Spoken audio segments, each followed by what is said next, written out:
You're watching News 24 and we're still at the IEC and day 2 of counting the votes, and things are hectic. You know, last night we had lots of news about Nelson Mandela Bay, so we're going to give you a few updates of what's been going on. And of course the votes are neck and neck in the big metros like Tshwane and particularly in Johannesburg, so we're going to get into the nitty-gritties of that. We're 92% of the way and we've got our analysts here, Lawson Naidu and Pete Krukamp. We're going to give us a better idea of what is going on. Gentlemen, thank you so much for joining us again. Thank you. All right, so let's get into it. Last night, our big talking point was Nelson Mandela Bay. Tell us about that. What is happening there? We had a big contestant. ANC wanted to, appeal that. What's going on there? Well, I think the ANC was taken by surprise by the result. I don't think many other people were, but they appear to have been. And they threatened to lodge a complaint and a challenge to the result on the basis of a box of votes that was found behind the results centre in Port Elizabeth.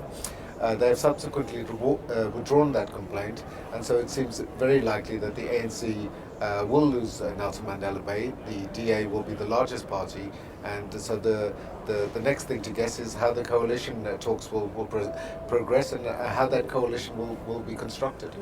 Absolutely. I think it's quite an interesting position, and maybe Pete, you can speak to it. We'd never expect, it's a big move for, Port Elizabeth to be taken away and Nelson Mandela Bay to be taken by the DA. What are we seeing there in the dynamic of, what has the ANC done wrong in this particular area, and why do you think the DA has come up so strong? Well, I think both parties have done some things wrong there. First of all, I think they parachuted Daniel Don into the constituency, which I think was a higher risk because he wasn't rooted in that particular political constituency. And secondly, I think Ethel Trollip, with the image of an old former white prog liberal, was also not the perfect candidate, I would think, for Nelson Mandela Bay. In some other way, the DA pulled it off. I think it was always expected that it's going to be something of a draw, and now you have a former white liberal prop in control of Nelson Mandela Bay. Just the ring of it, there's something wrong here, and Oliver Tambo is buried in a war controlled by the DA. It shows you all the contradictions in South Africa. But I think part of the complaint that the ANC last night had is Musi Maimane came here to the Tshwane, to the IEC Centre, and he declared that we have won Nelson Mandela Bay. I think that's what was more the complaint of the ANC rather than the technicalities of the counting. It would have reflected badly on the IEC, and I don't think the ANC want to do that. And I think the IEC also discouraged the ANC to a certain degree to go that route because it has reflected badly on them. And the election has been well run. It has been well managed. I think we had glitches, but I think we should give them credit. So far, so good. Yeah. No, and I would endorse that. I think the IEC have done a fantastic job. They were under the spotlight in the run-up to these elections. There were lots of questions about the integrity and whether they could deliver a free and fair election, and I think they've stepped up to the plate and they've really done South Africa proud.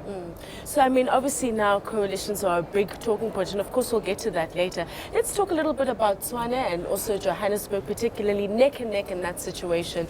What are we expecting to happen? Predictions are at the moment that things are going to be really tight. What are you seeing as analysts? I think maybe the starting point is to say, let's look at the 8 metros. Sure. In 4 of them, we have no party likely to get a majority. So in 4 municipalities, there is a majority for the in Cape Town for the DA. Yes. In eThekwini, in Mangaung, and in Buffalo City for the ANC. Right. The others are all very are tight. Tshwane and Johannesburg, particularly tight. So the last results that come in could shift the balance in either of those places in terms of deciding who is the biggest party. Yes. But these ones are the important ones, you must admit. Victoria and Johannesburg are the really important ones. No, they're the bellwether ones. Financial hub, the economic hub of South Africa, and the other one the political hub of South Africa. So I think it's really important. But the thing here is that in both cases, the EFF is going to be the kingmakers. Yeah. So the real question we are asking is, what is the history between these 3 parties? What are the likeliness of the EFF in some other way go into a coalition with the ANC, and they already said they won't do it. We know the historical animosity between the parties, but I think really their gripe is with the president, is with Jacob Zuma. Yeah. And I wouldn't be surprised if Jackson and Tembo, Berry Mantas in some other way pull off some sort of an agreement that, for instance, take Johannesburg, which really side, I think, with those that oppose that the other camp within the ANC, they're not Jacob Zuma supporters. They're not within that particular camp. So it might well be that the EFF said in Johannesburg we can go into agreement with David Makura's part of the ANC or Jackson Tembu's part of the ANC, and then distance himself, because you will have heard this morning that even Jackson Tembu makes the point that maybe we have a leadership problem. So he's already distancing him from the president and perhaps preparing the field to get the EFF in, saying, listen, the president is a side issue here. You have to deal with the ANC, not with the president. Absolutely. Now, I mean, I would imagine this must be quite, we understand that in the top kind of tier of the situation that coalitions are going to mean a lot of negotiations with policies. But what does this mean for I as the voter? I'm sitting here and I'm worried about roads, I'm worried about repairs. Are these coalitions meaning that I'm going to have a better response to my service delivery, or that they may be infighting at the top in terms of policy issues? What does this mean for the voter? Well, it could mean both things. I think at the positive level, it could mean that people's needs are being put at the forefront for once, and that the big politics, national politics, takes a back seat, and it's really about service delivery. And I think that's something that the EFF will be very keen to bring to the fore with whomever they do a deal, that there has to be a commitment to dealing with poor people, to dealing with basic services for the poor in our country, and that would be a positive spin-off from an alliance with the EFF in particular. I agree with Pete in terms of the EFF and the ANC potentially being able to work together in Johannesburg. Perhaps it'll be a more uneasy coalition in other places, but it's a much closer fit in Joburg, and I can see that happening.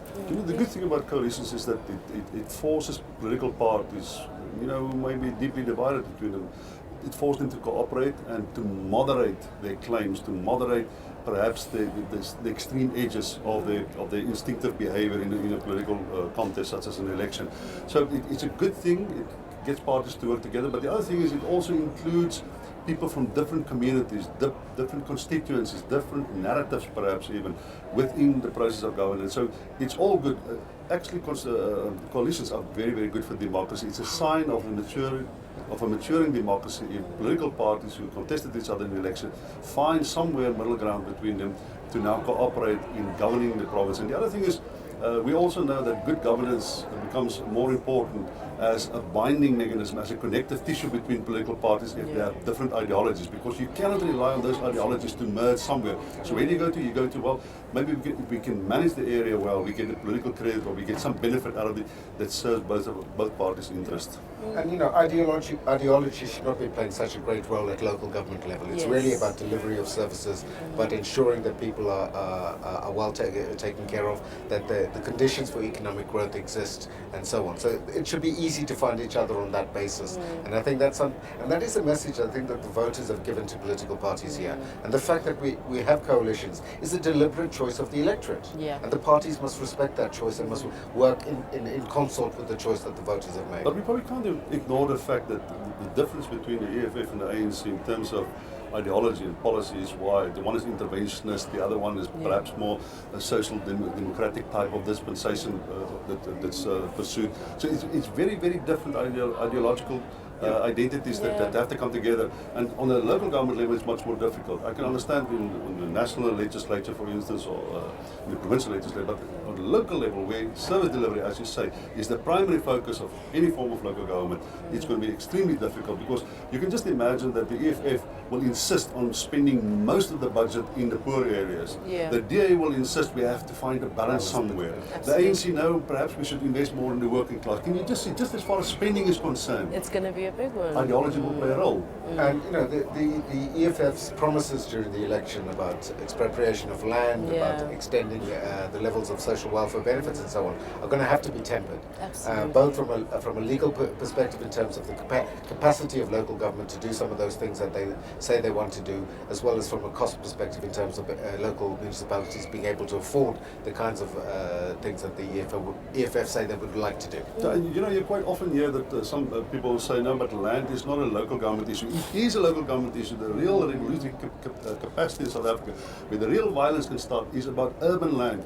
Not about farmland, about urban land, because that's what we have. 64% of all South Africans are urbanized. We are the fastest urbanizing society almost in the world. land space will be one of the big contests of the future, and that will be dealt with by local governments. So, I mean, if we even look at what's happening here and the trends that we've picked up, that we've really gotten into now, nationally, when we start to, vote in the upcoming elections, and we've still got a long way to go for that, do you think these kind of trends that we've picked up are going to reflect in the kind of, ideologies that our parties have in the national elections? We've seen trends. The ANC has said that they need to look younger and things like that. Do you think that those kind of lessons that we learn here are going to be important when we go to the polls again? Absolutely. I think the electorate has been sending out a very clear message to political parties in this election. As Peter's just said, it's about accountability and saying the electorate saying to parties, this is what we expect of you. Don't take us for granted. Yeah. This is what we expect. This is what we're asking for. And if you don't deliver that to us, that we will have another opportunity in 2019 to tell you what we think. Yes. So parties need to heed the messages that the voters have given them this time around. And I think the other thing is, some people will say these are merely local government elections and that have no impact on the national election in 2019.